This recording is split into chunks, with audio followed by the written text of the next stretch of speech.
आज का वीडियो मेरे 1800 कैलोरी कटिंग डाइट के बारे में, जो कि वेजिटेरियन है, और उसके साथ साथ टेस्टोस्टेरोन बूस्टिंग हर्ब्स के लिए मैं क्या चीज़ें यूज़ कर रहा हूँ उसका ये वीडियो है। तो दिन की शुरुआत होती है टेस्टोस्टेरोन बूस्टिंग हर्ब्स से। तो अभी मैं यूज़ कर रहा हूँ Tongkat Ali on pine bark. Total में ये जो हर्ब्स है उसको मैं 20 ग्राम करके ऐड कर देता हूँ, बिकॉज जो भी चीज़ आप लेते हो उसके अंदर कैलोरी आती है। बट ये हम क्यों ले रहे हैं? टेस्टोस्टेरोन बूस्ट करने के लिए। तो टोंगात अली की बेनिफिट काफ़ी ज़्यादा है, एंटी स्ट्रेस इफेक्ट्स है इसके, और टेस्टोस्टेरोन में कुछ स्टडीज़ में ऐसा दिखाया गया है कि इससे टेस्टोस्टेरोन बढ़ता है। एंड्रू हुबरमैन जो है उन्होंने काफ़ी बात करी है। Increase testosterone by about 100 to 200 points. Not, 300, not a tripling or anything like that. And the main ones are two substances. One is called Tongat Ali.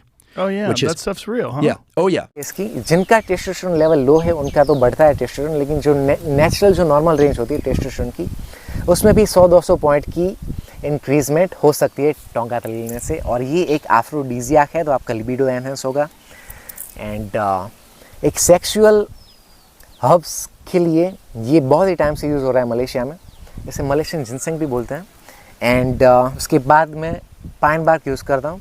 तो पाइन बार्क से आपका ब्लड फ्लो काफ़ी बढ़ता है, बिकॉज ये एक वेसोडायलेटर है, anti inflammatory antioxidant चीज़ है ये। और पाइन बार्क से आपकी बॉडी में नाइट्रिक ऑक्साइड के जो लेवल होते हैं वो बढ़ जाते हैं। अभी जो स्टडीज़ है उसमें ऐसा दिखाया गया है कि अगर आप पाइन बार्क एक्सट्रैक्ट को सिट्रुलिन के साथ मिक्स करके यूज़ करते हो तो इसके रिज़ल्ट काफ़ी बढ़ जाते हैं। तो काफ़ी लोगों का इरेक्टाइल डिसफंक्शन भी इससे ट्रीट हो सकता है। बट आपका ब्लड फ्लो इंक्रीज़ करना और नाइट्रिक ऑक्साइड बढ़ाना है तो ये चीज़ काफ़ी बढ़िया है। तो इसके साथ साथ मैं essential amino acids about 12 grams, और उसके साथ साथ मैं 8 ग्राम सिट्रुलिन मैलेट भी यूज़ करता हूँ, because blood flow, nitric oxide, सारी चीज़ें मिल रही है तो क्यों ना ले। एंड एसेंशियल अमीनो एसिड या BCAA लेने की आपको बिल्कुल भी ज़रूरत नहीं है। बट मैं क्यों यूज़ कर रहा हूँ कि इससे सिट्रुलिन मैलेट का जो खट्टा टेस्ट आता है वो कवर हो जाएगा, तो पीने में प्लेजेंट हो जाता है। That is the main reason. ये चीज़ ख़त्म होने के बाद मैं 20 ग्राम हनी ले लेता हूँ, बिकॉज ये जो पाइन बार्क और ख़ास करके जो टोंगात अली है, मैं 2 टाइप के टोंगात अली यूज़ कर रहा हूँ। एक जो रूट का पाउडर आता है वो, और एक एक्सट्रैक्ट है। तो उसमें जो रूट का पाउडर है वो काफ़ी कड़वा है, तो उसके बाद मैं सीधा 20 ग्राम हनी ले लेता हूँ। तो हनी से क्या होता है, स्वीटनेस तो देता है बट नेचुरल शुगर है, अच्छा सोर्स है आपके लिए। एंड हनी में आता है बोरॉन, बोरॉन से आपका फ्री टेस्टोस्टेरोन इंक्रीज़ होता है, और हनी से आपका ल्यूटिनाइजिंग हार्मोन जो होता है वो भी बढ़ता है, तो आपके टेस्टोस्टेरोन लेवल्स में बढ़ोतरी हो सकती है बिकॉज ऑफ हनी। तो मैं कौन सा हनी यूज़ करता हूँ? मैं डाबर का ऑर्गेनिक हनी यूज़ कर रहा हूँ, वाइल्ड कॉट। ये सारी चीज़ों की लिंक मैं नीचे डिस्क्रिप्शन में और कमेंट में डाल दूँगा, तो आपको लेना हो तो आप ले सकते हो। उसके बाद में फिर मैं प्रोटीन पी लेता हूँ, अबाउट 40 ग्राम्स ऑफ प्रोटीन। और अभी मैं यूज़ कर रहा हूँ फ्यूजन टेक प्रोटीन, बिकॉज इसका टेस्ट मुझे सही लग रहा है। बाकी मुझे जो वे प्रोटीन आते हैं उसके टेस्ट काफ़ी स्वीट आते हैं, तो मुझे पीने में मज़ा ही नहीं आता है। दैट्स मैं अभी फ्यूजन टेक यूज़ कर रहा हूँ। आप कोई भी वे प्रोटीन यूज़ कर सकते हो, बट अगर आपको ये वाला लेना है तो मैं डिस्काउंट कोड और वो सारी चीज़ आपको मिल जाएगी। उसके बाद में देखिए, मेरा जो मील प्लान होता है उसमें कोई ऐसा रिजिड प्लान नहीं है कि इतने बजे ये लेना है, ब्रेकफास्ट में ये लेना है। मेरा टोटल कैलोरी इंटेक है 1800। तो 1800 कैलोरीज मैं कब लेता हूँ उससे फ़र्क नहीं पड़ता है। 24 आवर के पीरियड में मैं ये सारी चीज़ कभी भी खा सकता हूँ, बट एक बार 1800 कैलोरी हिट हो जाने के बाद मैं ज़्यादा कैलोरीज नहीं लूँगा, तो मेरा फैट लॉस हो पाएगा इससे, because thermodynamics, law of thermodynamics यही चीज़ है फैट लॉस करने के लिए। नेक्स्ट आता है फ्रूट पोर्शन। तो फ्रूट में लेता हूँ, अभी वाटरमेलन ले रहा हूँ, अराउंड 1 kg के आसपास मैं वाटरमेलन यूज़ कर रहा हूँ। तो वाटरमेलन में क्या होता है, उसमें भी एल-सिट्रुलिन आता है। अगर आप वाटरमेलन खा रहे हो तो उसका जो वाइट पार्ट है वो भी आपको थोड़ा सा खाना चाहिए, बिकॉज जो एल-सिट्रुलिन है वो वाइट पार्ट में ज़्यादा होता है। और एल-सिट्रुलिन जैसे मैंने आपको बताया उससे भी आपका ब्लड फ्लो बढ़ेगा, नाइट्रिक ऑक्साइड बूस्ट होगा, तो काफ़ी सही चीज़ है एल-सिट्रुलिन। मेरा फेवरेट प्री वर्कआउट सप्लीमेंट में कौन सा यूज़ करता हूँ? एल-सिट्रुलिन। तो आपको नेचुरल भी मिल रहा है, सही बात है। एंड विटामिन्स वगैरह, हाइड्रेशन के लिए भी वाटरमेलन काफ़ी अच्छा है। और ये भी एक एफ्रोडीजियाक फूड आप बोल सकते हैं इससे, बिकॉज इसके अंदर सिट्रुलिन आता है। कुछ लोग इसे वाटरमेलन जूस को नेचुरल वायग्रा भी कहते हैं, मुझे नहीं पता कितनी इफेक्टिव है, बट लोग ऐसा बोलते हैं। एंड देन मेन मील आती है, तो around 100 grams of moong beans, और उसके साथ साथ मैं लेता हूँ 200 ग्राम हाई फैट दही। तो जो दही है आता है उसमें से मुझे अराउंड 7 या 8 ग्राम्स ऑफ फैट मिलेगा और 8 ग्राम जितना प्रोटीन मिलेगा, और उसके अंदर प्रोबायोटिक भी आएंगे, कैल्शियम वगैरह भी थोड़ी चीज़ें आ जाएंगी, डेयरी प्रोडक्ट है तो वो भी आपके लिए अच्छा है। And then moong beans. तो मैं मानता हूँ मूंग बीन्स सोयाबीन से बहुत ही अच्छी चीज़ है, बिकॉज सोयाबीन्स जो है वो लड़कियों के लिए बना है।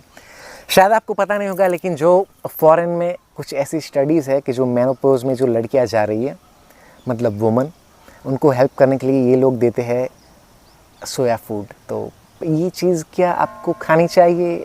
मैं आपको एक क्वेश्चन कर रहा हूँ, आपने कौन सा बॉडी बिल्डर देखा है जो सोयाबीन का यूज़ कर रहा हूँ? मैंने कोई नहीं देखा है। ये जो आप यूट्यूब पर सोयाबीन वाले यूट्यूब पर देख रहे हैं, सोया चंक्स वाले, ये सारी चीज़ों से दूर रहना, बिकॉज खास करके एस्ट्रोजन को भी हम छोड़ देते हैं।